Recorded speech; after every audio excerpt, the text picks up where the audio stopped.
Hi, everyone. This is Kelsye of Avasta Press, and thank you very much for joining Social Media Marketing and Magic for Authors with Peg Fitzpatrick.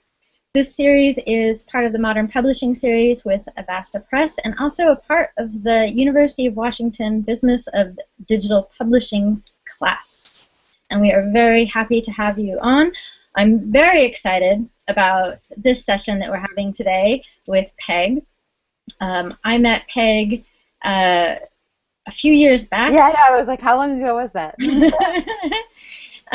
When I was working with Riderly and Guy Kawasaki came on as an advisor, and Peg was working with Guy Kawasaki running his big social media madness, and Guy also recommended Peg as an advisor, and I was so lucky to be able to see how she does her stuff. The thing that I find most incredible about Peg, besides, she has over 1 million followers on her social networks, she's an incredible machine of productivity and brilliance. But the positivity and the fun when we are marketing, particularly for ourselves or our companies, even though we want to do it, it can get kind of weary and mechanical, and we can really lose the spirit. And Peg makes it fun for me again, and has a great "yes, you can" attitude. Oh, and yeah, I think everybody can do it. If I can do it, everybody can do it, right? right. And then before we start going in, a couple quick things for those of you that are watching live. If you are on Google+, there is a chat feature, and you can type in your questions. We're doing this interview style, so keep your questions coming. Also, if you are watching on the Avasta page, type in your questions in the chat roll, and we'll make sure that Peg gets them. This will be recorded, of course. And then I highly recommend that wherever you are, there's a link to go take a look at Peg's new book, The Art of Social Media, which she co-wrote with Guy Kawasaki. It's very great, and will give you a nice overview as well as all the detail work you need. And whatever page you're watching on, there should be a link to go look at The Art of Social Media. So Peg, welcome. Thanks so much for having me, Kelsye. So let's start at the very beginning. Tell us a little bit about what drew you to social media and caught your attention in the very beginning. Well, in the beginning I was on Facebook like everybody else, right? Everybody kind of started out like talking to their friends on Facebook, like, wow, this is cool, people are here, you can talk to them online. But if you want to go way, way back, I was on AOL. Back in the day when my kids were little, and I used to go on AOL, and I used to hold my daughter, but now she's at college, so that tells you how long ago that was. But that was like the beginning of the internet for me.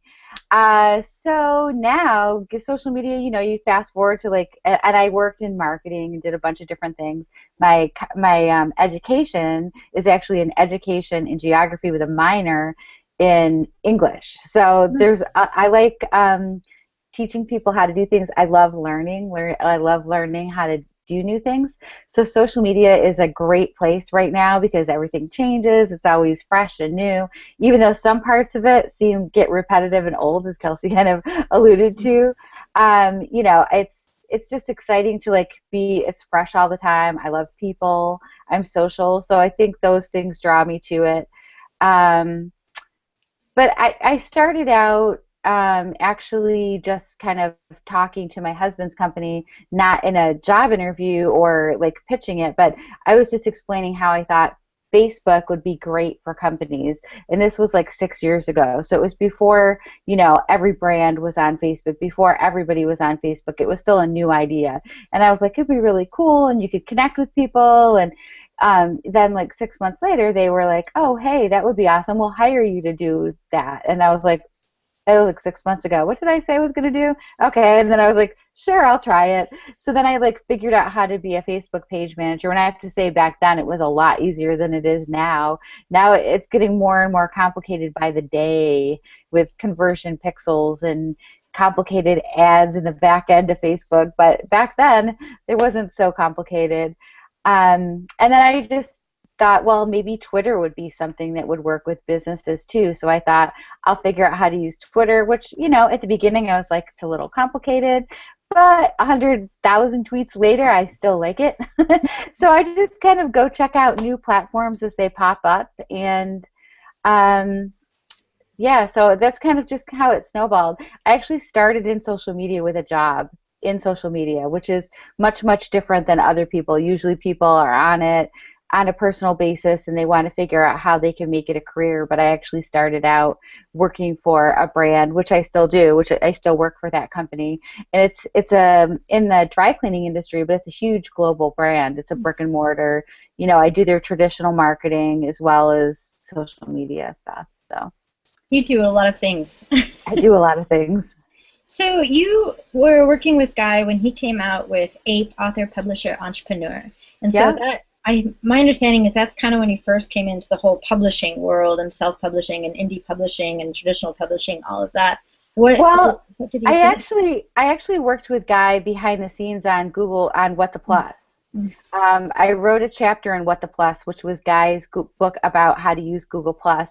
And the first thing that I did with him was I actually did all the research for What the Plus, which was I read all of Google Help on Google Plus. I read every single part because it's all in the book as it was then. So I added the links to every chapter for every single thing of the book, which is people are like, how do you know Google Plus so well? Well, the big secret is I read all of Google Help. So that was fun. But it actually was fun and I liked it. So then I wrote a chapter for that book and then I just kept work. Then when Guy worked on that book, that was the first one he self-published. And that's where he figured out, wow, there's a lot of pieces of digital publishing that are kind of a challenge. Like he didn't know how to do the conversion from, like a Word doc to a Mobi file or whatever files you want to, to go to Amazon or whatever site you're using. And that's where Sean Welch came in, to help Guy with that. And then they teamed up and, they wrote Ape together.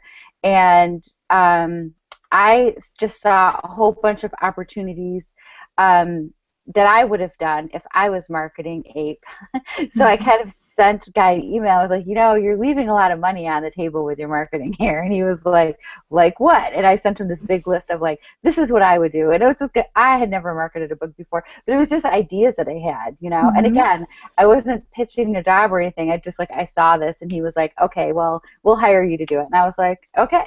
So then it was so then I just did all the book stuff for Ape. So basically I figured it out. When I'm doing all this, there's no guide. There was no guide. There was no blogs on how to market a book. There was no, nothing. Everything that I do, sometimes I wish I wasn't the first one doing everything because it sure would be nice to have a guide on how to market your book. But now there's, they are out there. So there are some books and some really great blogs that can help you. But it was still new then.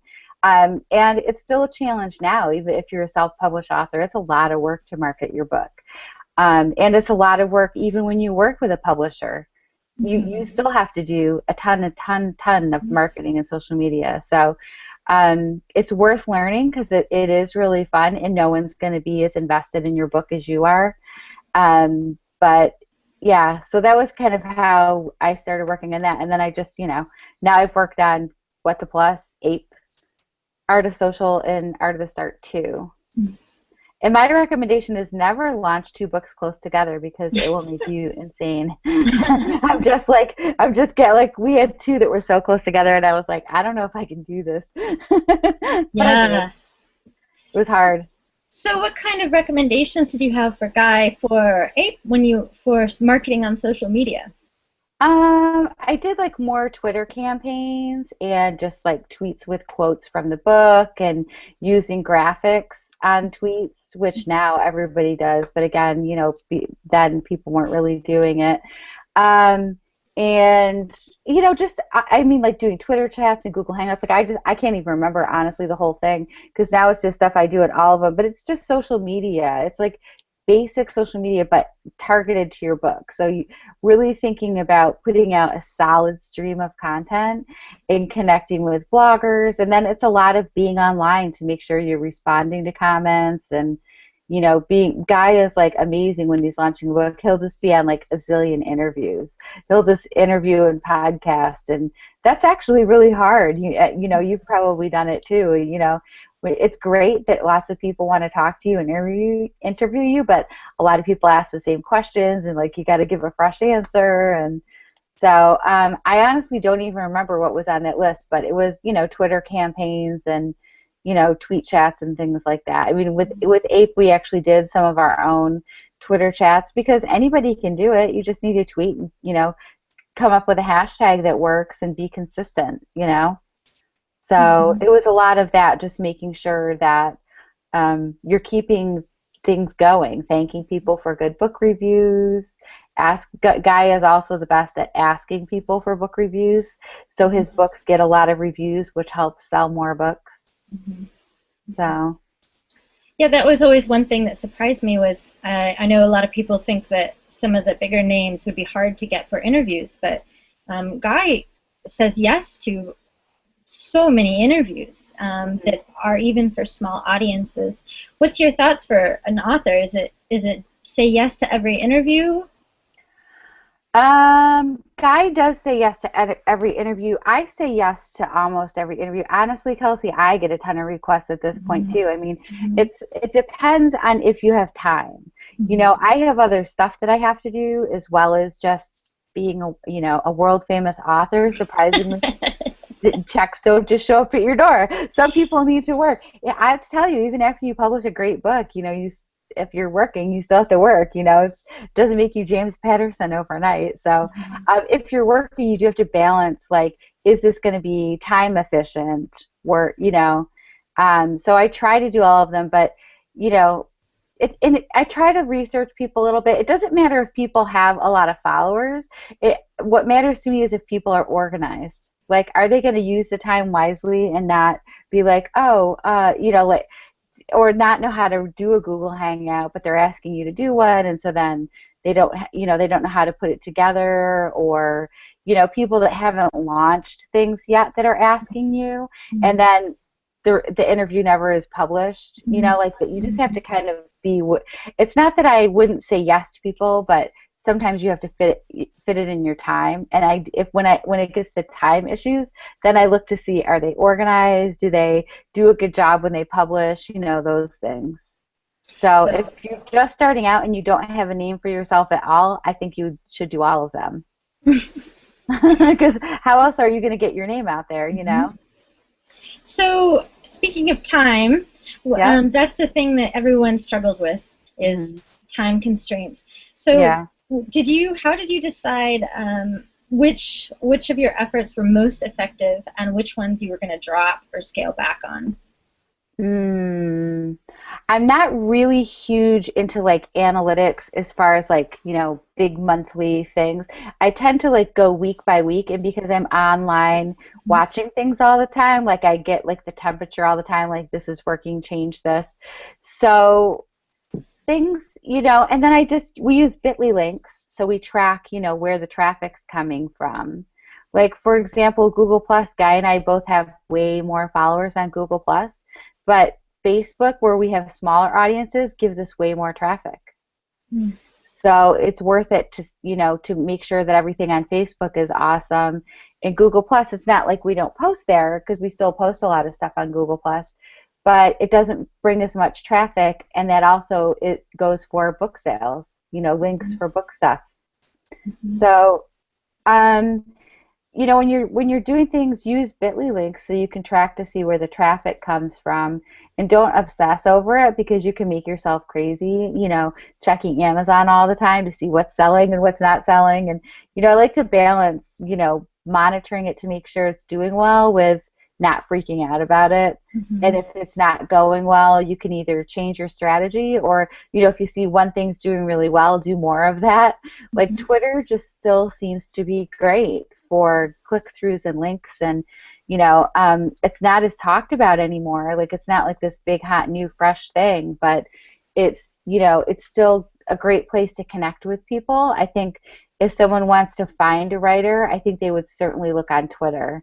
And it's easy to tweet people. If you tweet something interesting and, funny, most writers will respond to you too. I think it's really easy to connect on Twitter.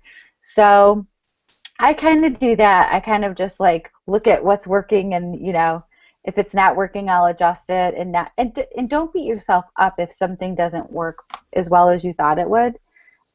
Just up your strategy. It's hard because it's not an exact science. It's not like you can do A, B, and C and then you're going to have magic D.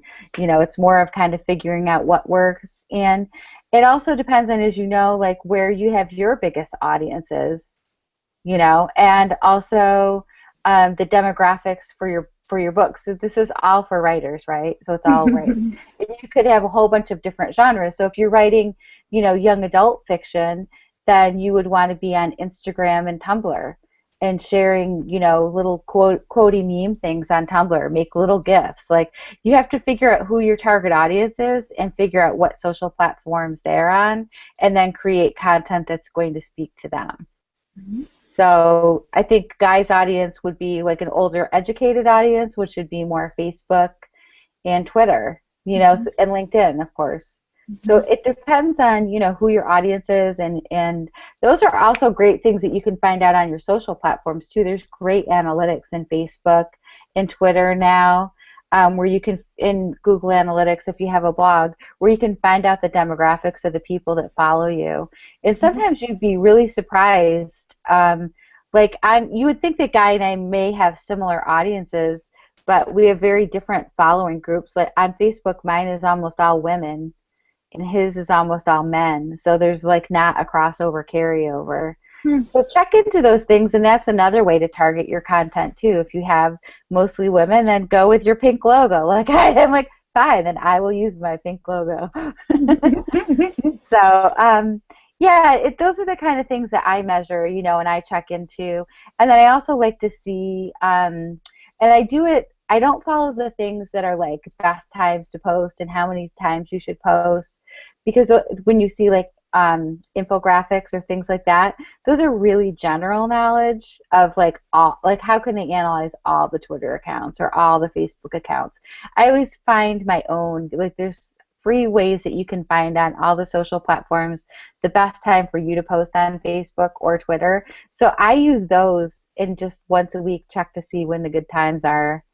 That's like a better strategy than using some general, like, everybody should post Monday at 3 on Facebook, mm-hmm. because everyone's going to post Monday at 3 on Facebook, and then what about the rest of the week, and it would be totally swamped. What tool do you use to find out the best times for you?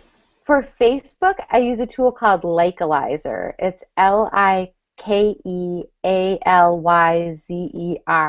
and it's for Facebook pages only, not for personal profiles. But if you're an author, you should have a Facebook page, not a personal profile, because you're going to want to operate as a business because you'll be an author. And you shouldn't be selling and marketing from your personal page. That's against Facebook terms of service. Mm-hmm. So you go on Likealyzer, you put your Facebook page in there, and it gives you a score, and it tells you the best times you should post, and it also tells you if you should make your post longer or shorter, should you ask more questions, tells you what your most popular posts were. It's great. It's a great free tool. And I just shared that on the chat on the Avasta page if anyone wants to take a look at that. What cool. do you use something different for Twitter? I use Social Bro for Twitter, but I don't know if they have a free version. It's Social BRO. Mm-hmm. But I think Tweepy also has a report that might be free, where you can analyze your Twitter account and find the best time to post. Okay. And then I will take that, and that will go right into Buffer. Mm-hmm. And it'll go and create your little Buffer schedule for the best times to post, and Hootsuite as well. I think Hootsuite and Buffer, you can throw your best times to tweet reports, mm-hmm. and then it automatically updates your schedule for the next week. It's really easy. Okay, we've got some good questions that have come in, actually, and I want to make sure I get them. Okay. Allison at Wonderland Books Mhm. She wants to know, and we've got a lot of publishers on this too, and some small Cool. press. So we've got I love this group. We've got, and I know there's some Sasquatch Books people on, and I just want to say I love you guys. But anyway, but Allison at Wonderland Books wants to know, how do you stay on top of the constantly changing social media guidelines and algorithms? Yeah, well, Facebook's algorithm, it's impossible. Facebook algorithm and Google search, you're never going to be able to figure it out. So I stay on top of it. I stay on top of all the different social media things because that's my job. So the best way for someone who it's not their full-time job to do social media is to follow some blogs that always keep things updated. So for Facebook, actually for all of them, Social Media Examiner is great. A great blog that keeps everything up to date and shares up to date information. And then there's people who write specifically about Facebook, like John Loomer and Amy Porterfield. And then there's bloggers who write about all social media, like me and Rebecca Radice. So find some experts. It's kind of like finding a doctor. Find the expert that fits for you. Like you like their style, you like their blog, and sign up for updates. I don't advocate signing up for tons and tons of blogs to come to your email because then that just makes your email worse. But, a couple of them would be really helpful. If you had a couple blogs, where you got an update once a week. I also use Feedly. I don't know if you've used I that love company. Feedly. I recommend Feedly. Everyone go get Feedly right now. Yeah, I use Feedly, and then I put my favorite blogs in there, so it automatically feeds in. That's the best way to stay on top of it because a lot of times the big services will change things and they really don't let you know. Like yesterday, Pinterest decided to do away with a little check mark next to your name, which was a verified website, because people were confused about they thought it meant you were verified, like a verified user, because they came up with their own little check mark, but every other service that means you're verified, right? So they took it out. They just like removed it from everybody yesterday. And people were like, "What?" So I like, if lost you, my check mark. I lost my check mark, but Guy still has one. Guy's like a verified celebrity, but people, they have like one person, Joy Cho. She has 13 million followers on Pinterest. They took hers away. Like, I so I don't know. So some, we kind of are all at the mercy of the social media platforms. They're free, and we're using them, so we kind of have to. If they change, they change. It's I want to say it's the cost of doing business, but it's free, right? We don't pay to use Facebook, and I know people get really upset. I mean, sometimes the changes are frustrating. For me, they're doing something on Facebook this week because every time I go into a page manage, they've changed the way it looks for the page managers. Like in the past day, it's changed like 3 times for me, and I'm like, stick with one, please, Facebook. So that's what I would recommend, is just to find a couple blogs that stay up to date that you like, and follow them, and let those people kind of do the work for you, so it's not so stressful for you.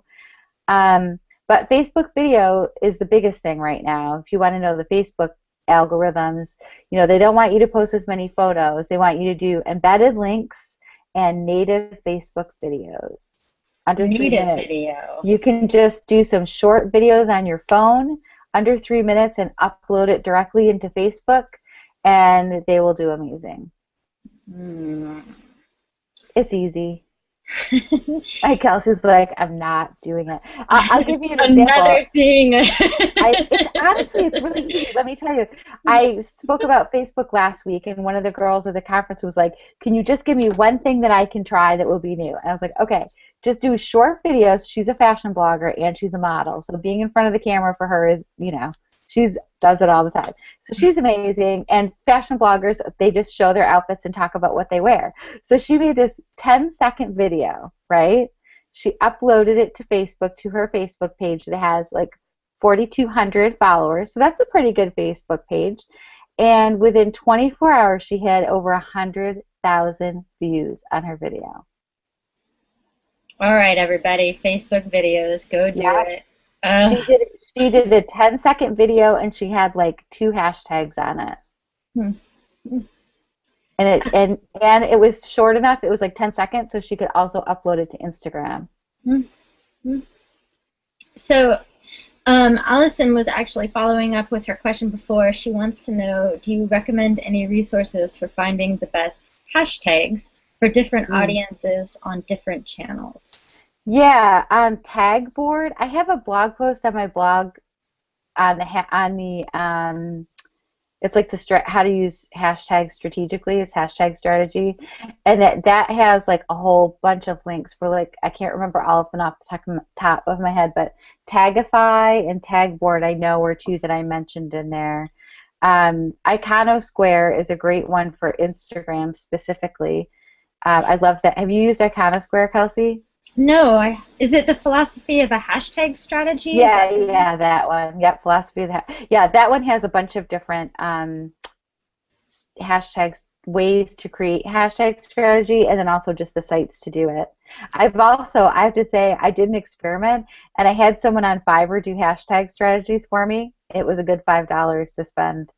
If Hmm. you're writing short, $5 is pretty inexpensive. So you could Mhm. just say, my book topic is X, and I'd like, could you do some hashtag research? And I got really great lists, and some of them were hashtags I hadn't thought of. Hmm. So if you have $5, if you're running short on time, or if it's just something that you're not sure about, sometimes something like that can help a lot. Have somebody else, pull Mhm. it together for you. Mhm. But there's a couple great sites that are free that you can research them. I also just like to click on, like, Instagram is really cool because people use a lot of hashtags per post.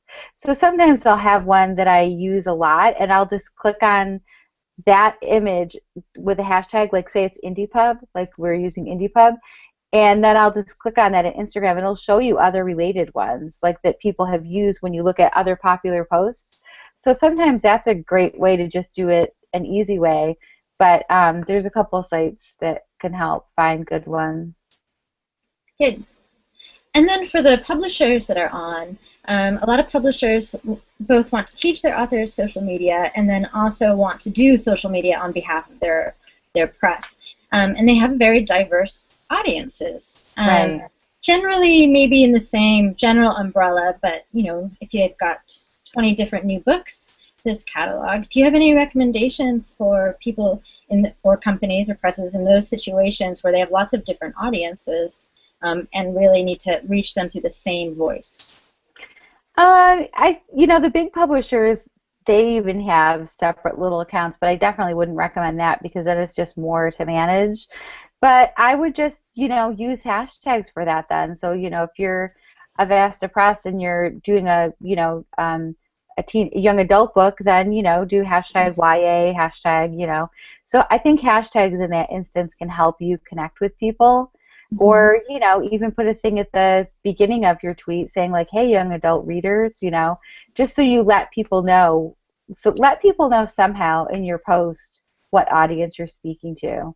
I think that's the way I would do it. I would either do like an attention, mystery lovers, or, whatever the genre is. Just let people know which one it is.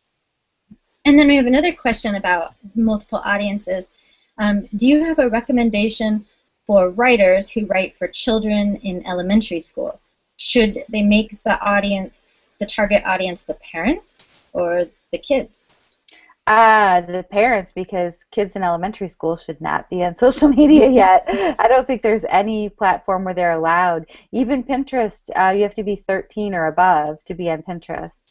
So I would target the parents, and if it's elementary school, I would use Pinterest because there's a lot of parents on Pinterest. Can you, before we started the webinar, you showed us a sample of a coloring book Oh that yeah, someone used the advice from the 8 book. Can you yeah. tell us about this? Yeah, so this is the book. It's Flower Design Coloring Book by Janine Morrison. And she is an artist and she designs floral patterns.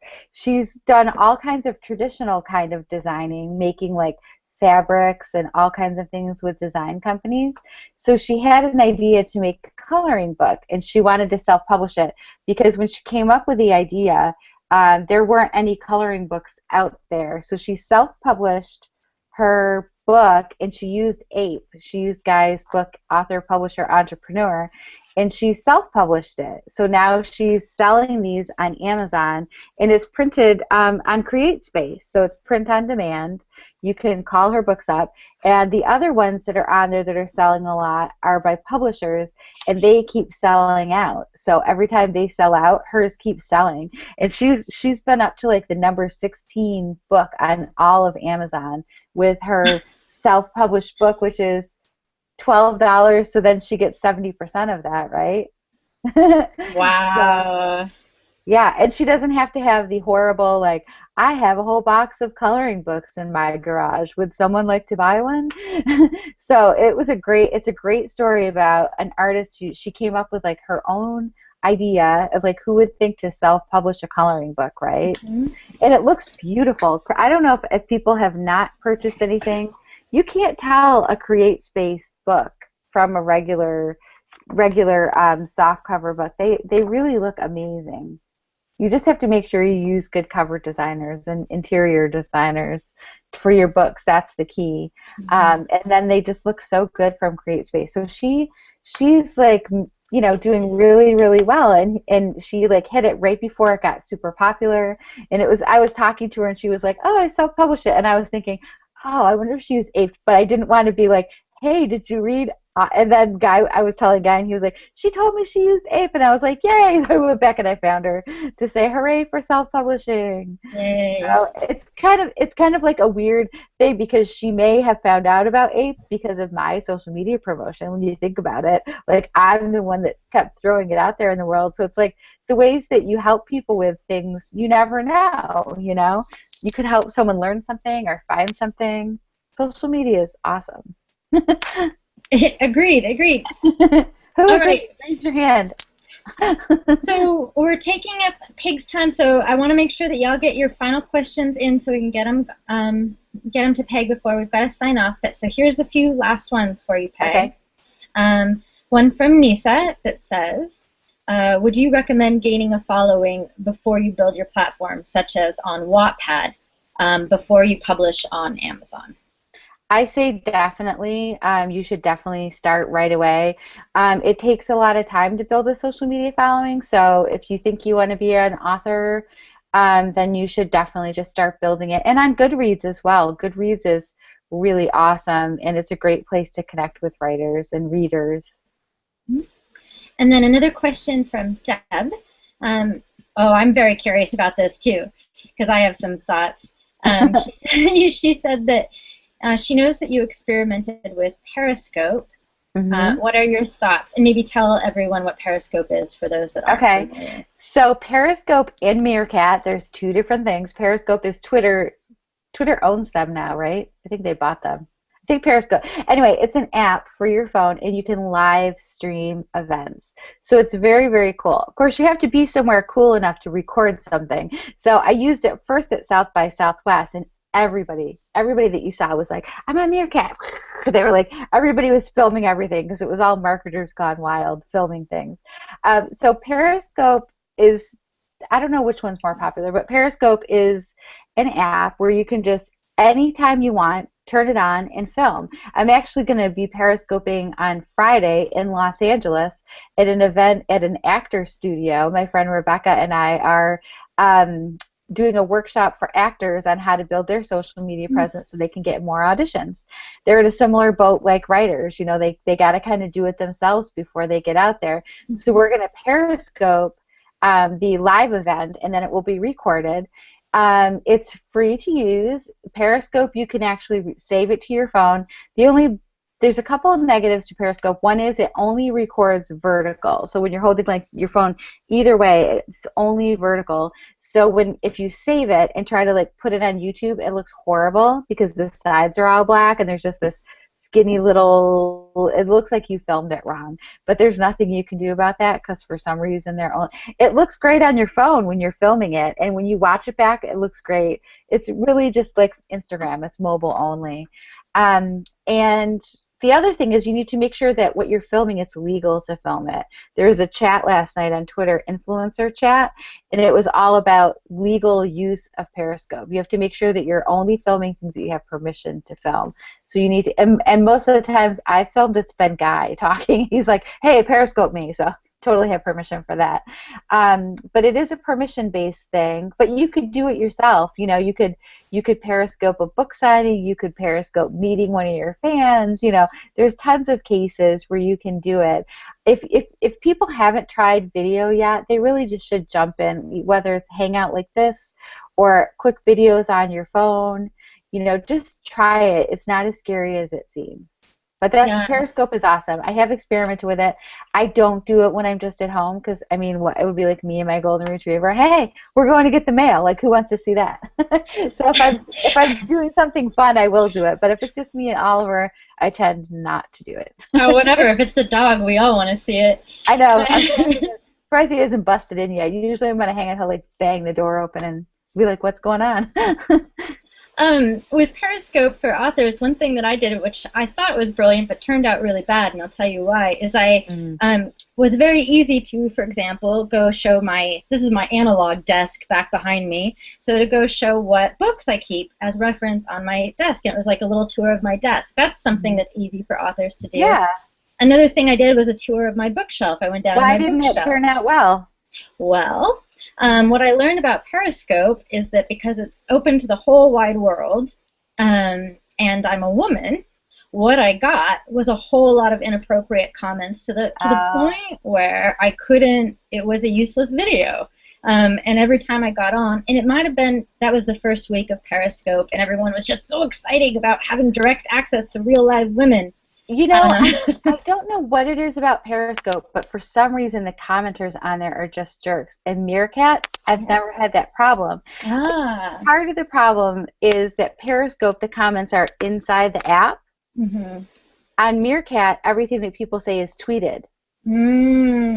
So I think people are like, oh, hey, blonde girl in Periscope, but they might not tweet that. So try Meerkat and maybe you won't have that problem. You can block people in Periscope. You can like tap on their name and block them. Yes. I figured I had to, but you know, who wants to mess with that? Yeah. Yeah. One of the funniest articles that I read was from Wired, and it was about how Periscope is like the hot new tech trend, and then immediately turns to, you know, regular everyday things, and the hot hashtag is like show me your fridge. Show me your fridge. It's like, we're all high tech. What can we do? Show us what's in your fridge, and people are like, really? So yeah, if you have inappropriate comments, you can block them, but I'm guessing that you might not have that problem on Meerkat. I haven't had a problem, but I just block people on Periscope. But again, who wants to deal with that? I've had that, you know, and it ruins the whole conversation in there. But then I was like, oh, hey, I can tap and block, and, you know, just block them. And then I even type it in there, like, if someone's being annoying, just block them. And people are like, yay, and then you get all the little hearts. Yay, block, block, block. Oh, I like that. All right, Nisa had another question. What's the line between staying active on social media or posting too much? And then what's considered spamming? Well, that's a big question because it depends on where you are and what you're doing for spamming. Spamming, the worst thing that I see authors doing is only tweeting, buy my book, buy my book, buy my book, over and over.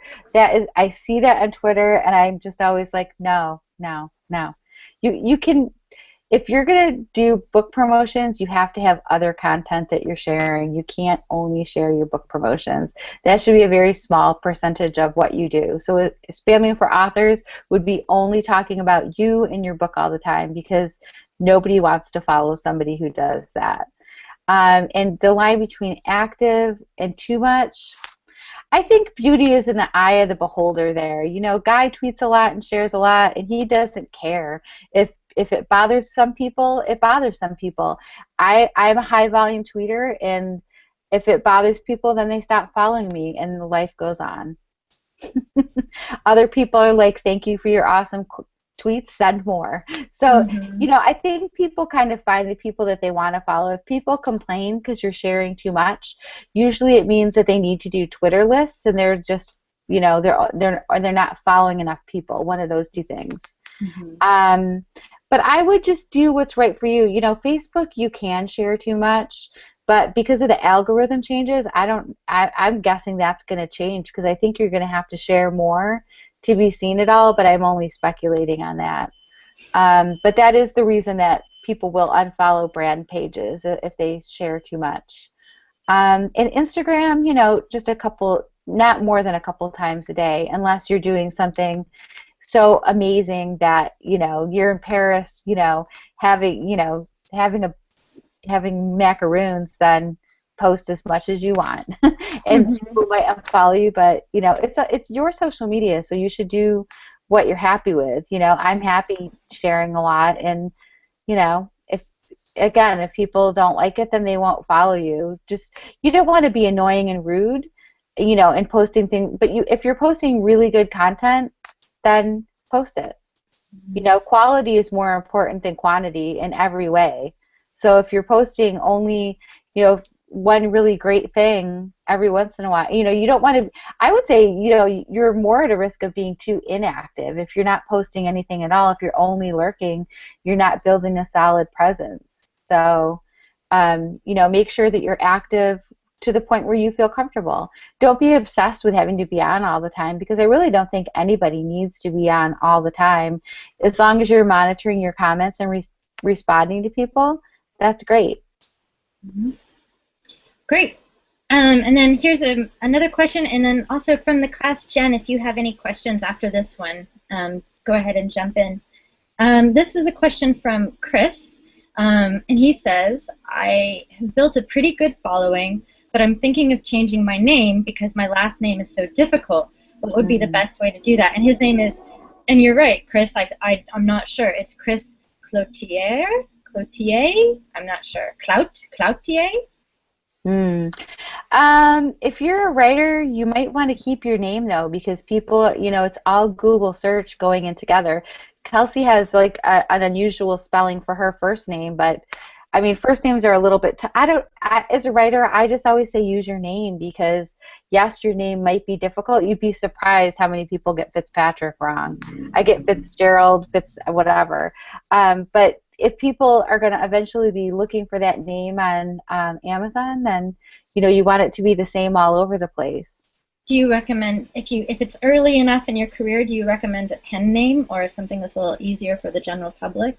You know, I'm not really sure about pen names. I know that's kind of more like a writer question than so I don't know. I mean, J.K. Rowling has her name and her pen name, and she has both on Twitter, and they talk to each other sometimes. So what do I know?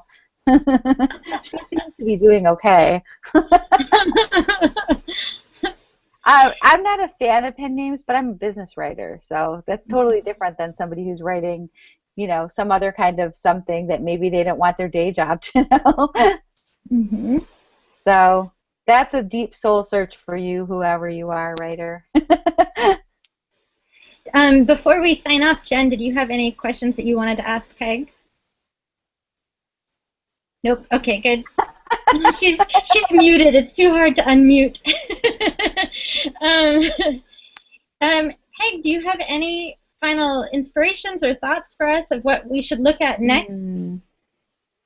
You know, well, I want everybody to try native video. That's what I just want everybody to try, making a short video, talk about your writing project or your latest book, and just try it. Just try a little short video. Say who you are, what you're doing, and just try it and see how it does on Facebook. That's my only thing. Giving everybody homework. Okay, good. And your other homework is to go read The Art of Social Media. It's linked under the all of these videos. It's in the emails if you are on the email list. And if any of you want to make sure that you're on the list for any other Avasta stuff, if you go to avastapress.com, at the moment I think the button says Get an Invitation. Click on Get an Invitation, make sure you're on the list. If you're interested in digital publishing, look at the University of Washington Business of Digital Publishing course. And thank you, Peg, for sharing your information, and we really appreciate it. Thank you for having me. Thanks.